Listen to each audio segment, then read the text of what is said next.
ఇది కేవలం సమాచారంగా మాత్రమే భావించండి. వైద్య నిపుణులను సంప్రదించండి.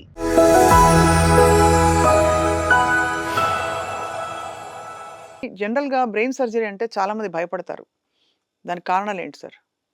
ఫస్ట్ ఆఫ్ ఆల్ ఇది చాలా మందిలో ఉన్న లైక్ న్యూరో సర్జరీ బ్రెయిన్ అనగానే అది దాన్ని ముట్టుకోకూడదు, దాన్ని చూడకూడదు. ముట్టుకోకూడదు. అది ఎగ్జాక్ట్‌లీ.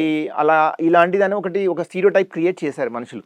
బట్ ఏది ఎవరు చేయాలో అది చేయాల్సిందే. సో అక్కడ ట్యూమర్ నేను అదే అంటాను పేషెంట్స్‌కి. ఇప్పుడు మీకు పేరు తెలిసిన జబ్బు రావడము, ట్రీట్మెంట్ ఉన్నది అనుకుంటే మీరు ట్రీట్మెంట్ తీసుకోవడం బెటర్. తెలియని జబ్బు వచ్చినా లేదా ట్రీట్మెంట్ లేని జబ్బు వచ్చినా ఎవరు ఏం చేయలేరు. సో ఉన్నదానికి ఏది ప్రాబ్లమ్ వచ్చిందనుకో దీనికి ఈ ట్రీట్మెంట్ తీసుకుంటే మనం లైఫ్ స్పాన్ పెరుగుతుంది, క్వాలిటీ ఆఫ్ లైఫ్ పెరుగుతుంది. చేసుకొని చూసుకుంటే అది చేయించుకోవాల్సిందే. లేని వాటికి చాలా మందికి ఇదే అనమాట. నాకు చేయించుకుంటే నాకు పెరాలిసిస్ వస్తుంది, చేయించుకుంటే నేను మర్చిపోతాను, నేను అసలు చూడనేమో, ఇవన్నీ చాలా ఉంటాయి అనమాట. సో మేము పేషెంట్కి కొంచెం మంచి ప్రాపర్ కౌన్సిలింగ్ చేస్తే అప్పుడు వాళ్ళకి అర్థమవుతుంది. Then they can easily go for surgery. Diagnosis కూడా బ్రెయిన్‌కి సంబంధించి కొంచెం ఇబ్బందేనండి. తలనొప్పి నిజంగా. ఆ ఎంఆర్ఐ మెషిన్‌లు అవి వాటిలో వెళ్లి నేను పడుకుని అలా కళ్ళు మూసుకొని అదే భయానకంగా ఏదో అయిపోతున్న ఫీలింగ్ కలుగుతుంది. సో ఈస్ దేర్ ఎనీ అంటే మనకి ఫ్యూచర్‌లో డయాగ్నోస్టిక్ ప్రొసీజర్స్ కూడా ఇంకొంచెం సింప్లిఫై అయ్యే అవకాశాలు ఉన్నాయా సార్? ఇప్పుడే మనకు చాలా అడ్వాన్స్డ్‌గా ఉన్నామంటారా? లేదు. ఇప్పుడు ఫర్ ఎగ్జాంపుల్ వీఆర్ హ్యాపీ ఇప్పుడు ఎంఆర్ఐ వచ్చింది. చాలామంది ఆ ఎంఆర్ఐ సౌండ్స్ గురించి భయపడతారు. కానీ సిటీ స్కాన్‌లో 2 నిమిషాల్లో అయిపోతుంది. కానీ CT scan gives lot of radiation.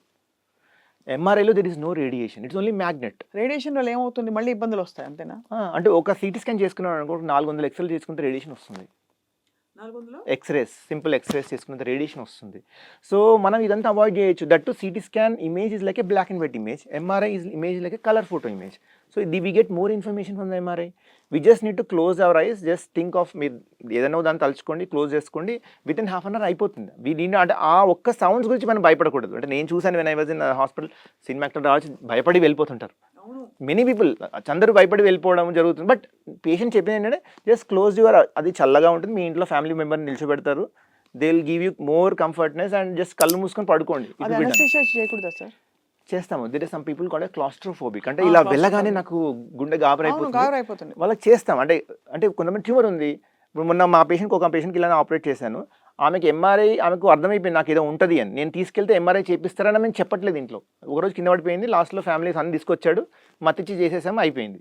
అంటే వాళ్ళకి మత్తిచ్చి చేస్తాం బికాస్ ఇక్కడ బెనిఫిట్స్ ఎక్కువ ఉన్నాయి కదా అన్న. అంటే ప్రతి ఒక్కరిని మేము మత్తు ఇవ్వాలని కోము, ఎందుకంటే any procedure or any drugs have some reactions. So అనవసరంగా ఎందుకు ఇవ్వాలి?